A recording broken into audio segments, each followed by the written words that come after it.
Hello, আমি লিজা। আজকে একটা হেলদি রেসিপি নিয়ে এসেছি। কিসের রেসিপি? বানাতে বানাতে বলছি কিসের রেসিপি।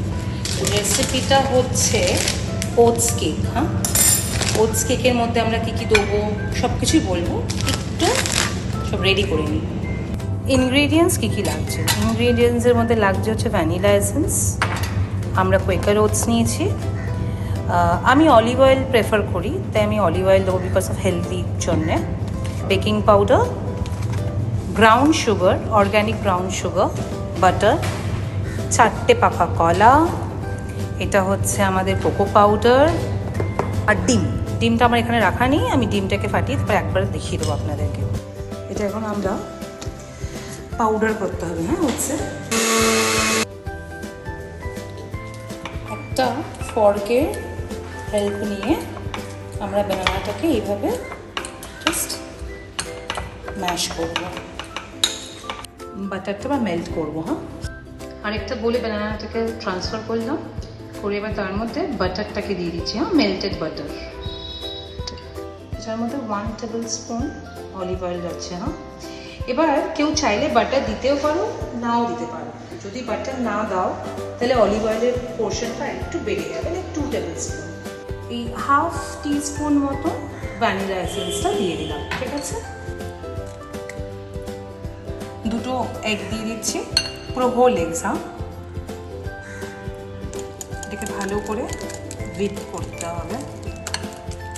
এটা আমাদের ওটস ফ্লাওয়ারটা, যেটা আমি গ্রাইন্ডারে পাউডার বানিয়ে নিয়েছি। তারপরে দিচ্ছি বেকিং পাউডার হাফ টিস্পুন। হ্যাঁ, তার মধ্যে যাবে হচ্ছে হাফ কাপ ময়দা।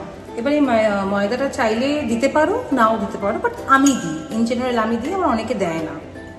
আচ্ছা, এটা হচ্ছে আমাদের ব্রাউন সুগারের পাউডারটা, যেটা আমি এই বানানা, এগ সব কিছুর মধ্যে দিয়ে দিচ্ছি। আরও ভালো করে বিট করতে হবে।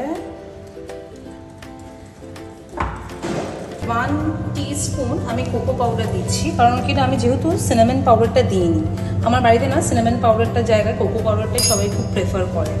যারা চকলেটি ফ্লেভারটা পছন্দ করো না, তাদের জন্য এই কোকো পাউডারটা কিন্তু মাস্ট। হ্যাঁ, আর বাচ্চারা কিন্তু বেসিক্যালি আমি জানি এই চকলেট ফ্লেভারটাই ভালোবাসবে, সিনামনটা ভালোবাসবে না। এটা হচ্ছে ওটস ফ্লাওয়ারটা দিয়ে দিচ্ছি। হ্যাঁ, এই পার্টটাই হচ্ছে মেন ইম্পর্টেন্ট। মিল্কটা দেখে নাও, আমি আইডিয়া করে বলছি 25 ml মতন হয়তো হবে, আই এম নট শিওর, ওটা না নিজের আন্দাজ। মিল্কটা অপশনাল। হ্যাঁ, মিল্কের জায়গায় almond milk, oats milk, anything, any form, but আমার মনে হয় এটাই বেটার নর্মাল মিল্কটা। আর এটাকে গ্রিস করে রাখা হয়েছিল, ফয়েলটাকে এই বোলের ভেতরে দিয়ে অলিভ অয়েল দিয়ে আমরা 2 মিনিটস মাইক্রোওয়েভটাকে ফ্রি হিট করছি। হ্যাঁ, আচ্ছা, 180 ডিগ্রি সেলসিয়াস এটা করতে হবে। ঠিক আছে, 25 to 30 মিনিটস, বাট আমি এখন 30 মিনিটসই দিচ্ছি। স্টার্ট হয়ে গেছে।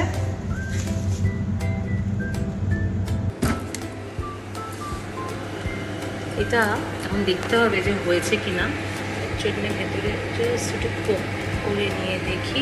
আমরা আরও 5 মিনিটস দেবো, যাতে ওপর থেকে একটা ক্রাঞ্চি ভাব আসে। কেক, টি দুটোই রেডি হচ্ছে। তো